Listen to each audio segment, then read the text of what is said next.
merci de choisir les Volcan News. Mesdames et messieurs, bienvenue dans cette nouvelle session d'actualité, mais avant tout, les sommaires.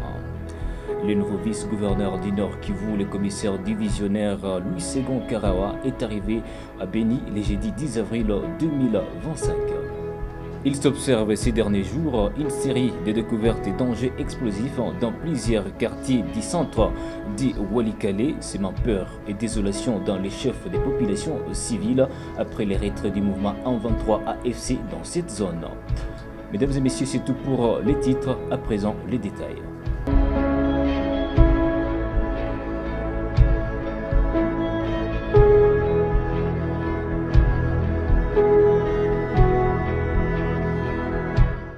Ouvrons cette session d'actualité par cette nouvelle. Désormais vice-gouverneur du Nord Kivu, le commissaire divisionnaire Louis Ségon Karawa s'est installé le jeudi 10 avril 2025 à Béni, ici en province du Nord Kivu. Accompagné du président de l'Assemblée provinciale, il a exprimé son engagement et sa confiance dans l'objectif de sécuriser la population et reconquérir toutes les zones sous occupation du 123 AFC. Je vous propose ici un extrait de sa déclaration. Suivez. L'impression que j'ai, c'est vraiment un sentiment d'engagement, de conscience aussi et de collaboration. C'est ce qui est très important pour moi. Mais vous savez, nous avons un défi sécuritaire majeur à relever dans notre province. Et moi, je fais partie aussi de cette pièce de puzzle. Je dois apporter aussi ma petite contribution. Une personne a été blessée dans une explosion d'une grenade à Walikale après le retrait du 123 AFC. Plusieurs munitions ont été découvertes dans plusieurs quartiers du centre de Walikale, comme nous l'avons dit depuis l'entame de ce journal. Suivez.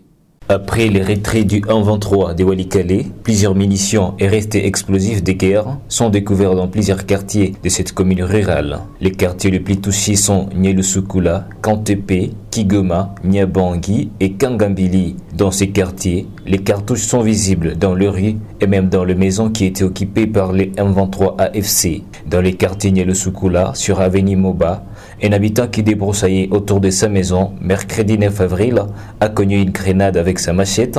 Celui-ci a explosé jusqu'à les blesser grièvement. La victime a été conduite à l'hôpital général de référence de Walikale pour les soins. Sur Avenue Mombo Sud, dans le même quartier, une autre grenade non explosée a été découverte dans la concession d'un habitant le même mercredi.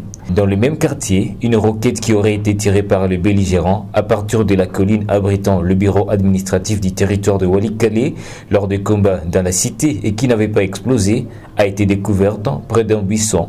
Celle-ci a déjà été déterrée par des experts en déminage de l'armée. Dans le quartier Kantepe, des bombes ont été découvertes dans la cour d'une parcelle par les propriétaires lors de son retour de la forêt, non loin de l'aérodrome de Kigoma.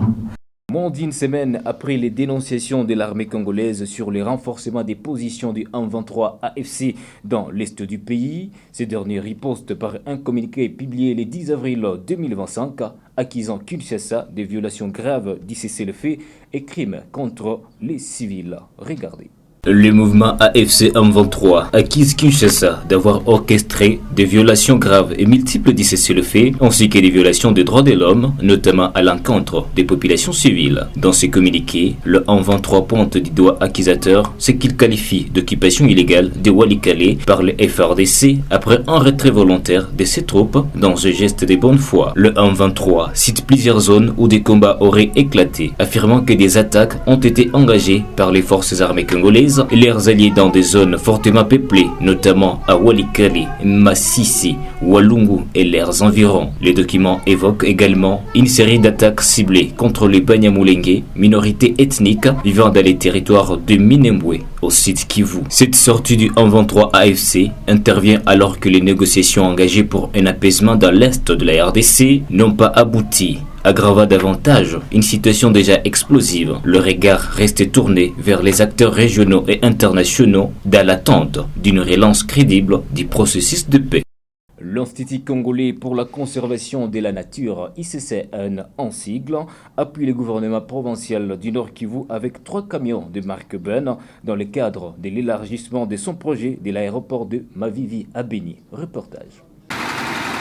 Le développement du Nord Kivu, particulièrement le Grand Nord de la province En Marche, l'Institut congolais de conservation de la nature, ICCN en sigle, prouve sa participation, en dotant 3 camions de type benne avec carburant pendant 3 mois dans le but d'accélérer les projets communautaires tels que l'élargissement et le rallongement de la piste de l'aéroport de Mavivi à Beni, explique Méthode Bouozi. Dans le cadre de l'appui qui a été sollicité par la province au Parc national de Virunga, l'appui relatif à l'augmentation de la piste de l'aéroport de Beni, un appui sollicité et dont le parc a répondu très positivement, étant donné que c'est un projet très capital pour la province, mais également par rapport au mouvement de toute la population de la province. Satisfaction de la part de la société de service Viumbira qui est sur le chantier d'Ixit, le directeur général Kadekoule Viumbira. Nous sommes ravis de l'appui du gouverneur qui ne cesse de nous donner des appuis de part et d'autre, de solliciter les gens qui sont venus nous aider. Pour le compte du gouverneur militaire du Nord Kivu, le général-major Évariste Somokakoulé, le conseiller principal en charge des infrastructures, Maître David Kamoua, salue l'engagement des partenaires du gouvernement provincial. Il y a juste 2 semaines que son Excellence a sollicité l'appui de l'ICCN pour les travaux d'élargissement de l'aéroport de Mavivi et juste 2 semaines après, l'ICCN a répondu favorablement. Occasion pour nous de lui remercier au nom de son Excellence pour la promptitude avec laquelle il a répondu à notre requête. La guerre n'arrête pas le développement, ainsi soit-il au Nord Kivu. Les hauts magistrats militaires ont été notifiés le jeudi 11 avril 2025 de leur nomination dans l'armée congolaise. Ces notifications leur ont été remises par le vice-premier ministre, ministre de la Défense nationale et ancien combattant lors d'une cérémonie organisée à ses propos. Suivez. Le vice-premier ministre en charge de la défense nationale et ancien combattant Guy Kambombo a reçu dans son cabinet de travail 6 hauts magistrats nommés sur ordonnance présidentielle le 28 mars dernier. Le patron de la défense leur a rappelé qu'ils ont été promus dans un contexte où la RDC est agressée par le Rwanda. Ils doivent à cet effet prendre la mesure de l'enjeu. Le commandant suprême vous a fait confiance en ce moment précis où il se bat bec et ongle pour redorer l'image ternie de notre justice militaire et la justice civile avec la tenue des États généraux, la justice et les 10 ans de la Cour constitutionnelle. La guerre nous imposée par le Rwanda. L'attitude des militaires au front exige de vous des actes de coercition.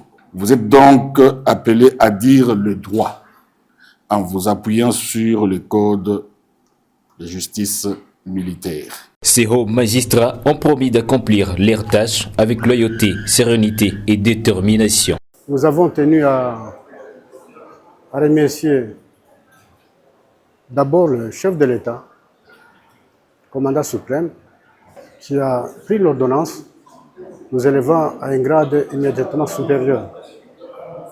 Nous avons tenu à remercier aussi le ministre de la Défense, ainsi que toutes les personnes qui se sont impliquées de manière positive dans le processus ayant abouti à la nomination des 6 magistrats militaires que vous venez de voir tout à l'heure. Il s'agit aussi de prendre un engagement ferme, un engagement de loyauté envers le chef de l'État. Prendre l'engagement aussi de servir avec dévouement, abnégation, n'est-ce pas, dans le cadre de nos services, en exerçant nos fonctions respectives. Le patron de la défense nationale a insisté sur les rôles que doit jouer la justice militaire, un rôle de premier plan dans l'assainissement du secteur de la défense et sécurité. C'est la raison d'être de ces nominations. Clôture du séjour de la première ministre Judith Suminwa à Dubaï avec les dirigeants du DP World, troisième plus grand opérateur portuaire mondial, le jeudi 10 avril 2025. Ces rendez-vous crucial visait à débloquer la situation du port en eau profonde de Banana, un projet stratégique pour la République démocratique du Congo. Reportage. DP World, troisième plus grand opérateur portuaire mondial, a reçu ce jeudi à son siège à Dubaï. Aux Émirats Arabes Unis, Judith Suminwa, première ministre de la RDC. Ces rendez-vous visaient à débloquer la situation du port en eau profonde de Banana, un projet stratégique pour la République démocratique du Congo. Après des échanges soutenus avec le PDG de DP World, la chef du gouvernement a obtenu des engagements fermes. Ce qui était important, c'est de montrer que la République démocratique du Congo, le président de la République à travers le gouvernement, sont vraiment en position de vouloir voir aboutir ce projet du port en eau profonde de Banana. Et c'était important pour moi de pouvoir rencontrer les responsables de premier ordre de DP World pour discuter avec eux de l'évolution des choses et montrer que nous, au niveau de la RDC, aujourd'hui, nous sommes en position de pouvoir pleinement accompagner ce projet. Et ils m'ont promis que si tout va bien, dans l'ordre établi, on pourra avoir les premiers navires dès l'année prochaine, 2026. Et donc, nous allons travailler ensemble pour assurer que cela puisse se faire de manière correcte. DP World, qui a signé un accord avec le gouvernement congolais en décembre 2021, est en train d'aménager un quai initial de 700 mètres au port de Banana, capable d'accueillir les plus grands navires en activité. Le port, qui sera doté des technologies les plus récentes, aura une capacité de manutention de 450 000 équivalents 20 pieds par an. We are honored to meet Her Excellency the Prime Minister. We actually been waiting for this visit. We've been coordinating the visit with Her Excellency the Ambassador, and it is really a great opportunity to sit with Her Excellency the Prime Minister and discuss the progress of the port. And I'm really pleased that Her Excellency gave us 100% support in making sure this project finishes on time with the best quality. À en croire la première ministre, les projets des ports en eau profonde des Banana incarnent la vision du président Félix Tshisekedi qui souhaite doter la RDC d'infrastructures logistiques modernes. Ce développement est crucial pour renforcer les capacités d'exportation du pays et offrir un accès abordable aux marchés internationaux. La passion du Scrabble s'épanouit en République démocratique du Congo. Des joueurs se réunissent quotidiennement, peu importe le climat. Ce jeu va au-delà du simple divertissement, devenant ainsi un outil d'apprentissage du français et des perfectionnements linguistiques. Suivez. Sous une pluie battante, ce joueur de Scrabble se sont réunis pour jouer comme si de rien n'était. Nous sommes ici au quartier Matongé, dans la commune de Kalamu, au centre de Kinshasa, capitale de la République démocratique du Congo. À cet endroit, un club dénommé La Courtoisie organise des séances d'entraînement au moins 3 fois par semaine, soit lundi, mercredi et vendredi. Béli Bossakwa est Scrabbler et président de ces clubs. Il explique la manière dont ils sont organisés à Kinshasa et dans le pays. Dans la ville de Kinshasa, ici dans la capitale, et puis dans tout le pays, à l'intérieur du pays, et puis au-delà même du pays, en Afrique, partout à l'international. Là maintenant je vais faire allusion à la Fédération internationale de Scrabble. Ici déjà, il y a la Fédération congolaise de Scrabble, et puis il y a la Ligue, la Liskin, la Ligue de Scrabble de Kinshasa. Et la Ligue est composée de clubs. Donc chaque province a une ligue. Ici c'est la Liskin, la Ligue pour Kinshasa, et puis il y a des clubs qui composent la dite Ligue. Jean-Jacques Bayongwa est vice-président de ce club Courtoisie des Matongé. Il aime les Scrabble pour la beauté de ce jeu. Pour bien jouer, il faut néanmoins avoir une certaine connaissance du français, langue officielle en République démocratique du Congo. Premièrement, le Scrabble c'est un jeu. Deuxièmement, je pourrais dire que c'est un loisir auquel nous jouons le mot français. Parce qu'il n'y a pas le mot Scrabble, non. Tout ce que nous jouons, ce sont des mots français. C'est un loisir auquel vous devez jouer les mots, tous les mots que vous connaissez, et c'est ça le résultat. Oui, le jeu est reconnu, disons, partout dans le monde. Normalement, nous sommes régis par une fédération internationale.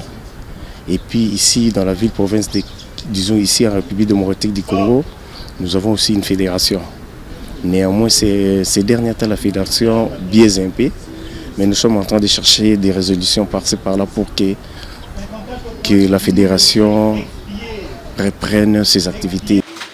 Au club, la courtoisie des Matongé, nous avons rencontré Roger Koudi, alias Molière, en train d'organiser ce jeu. Il joue le rôle d'arbitre auprès de joueurs. Je suis officiel, superviseur et arbitre au sein de la Ligue de Scrabble de Kinshasa. Vous m'avez surpris en train d'arbitrer une partie d'entraînement, et laquelle partie vient de prendre fin.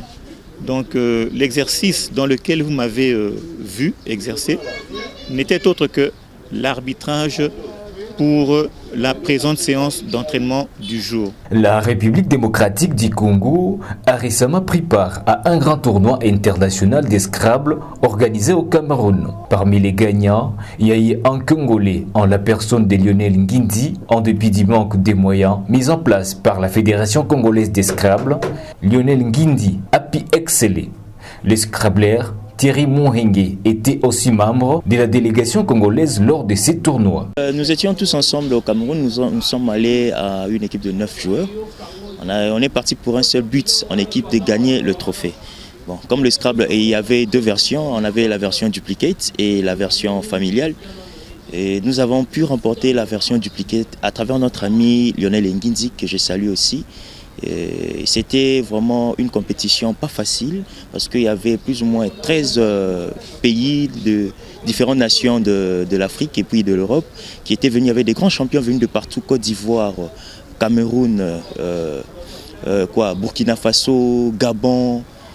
Donc c'était une compétition très rude, mais par la grâce, par l'expérience et puis par ce qu'on avait comme but de gagner le titre. Nous avons des potentiels pour amener des titres ici, mais le gouvernement ne nous donne pas cette guerre des chances. Vous voyez, même quand on fait nos voyages, le voyage, nous le faisons par nos propres grés, par nos mécènes qui aiment le Scrabble, qui nous soutiennent. Mais le gouvernement, jusqu'à présent, ne nous soutient pas. La République démocratique du Congo est le plus grand pays francophone au monde. Les Français est la langue officielle utilisée dans les institutions et dans beaucoup de milliers. Dans un contexte comme celui-ci, le Scrabble a des beaux joueurs devant lui en dépit du manque d'attention et des moyens.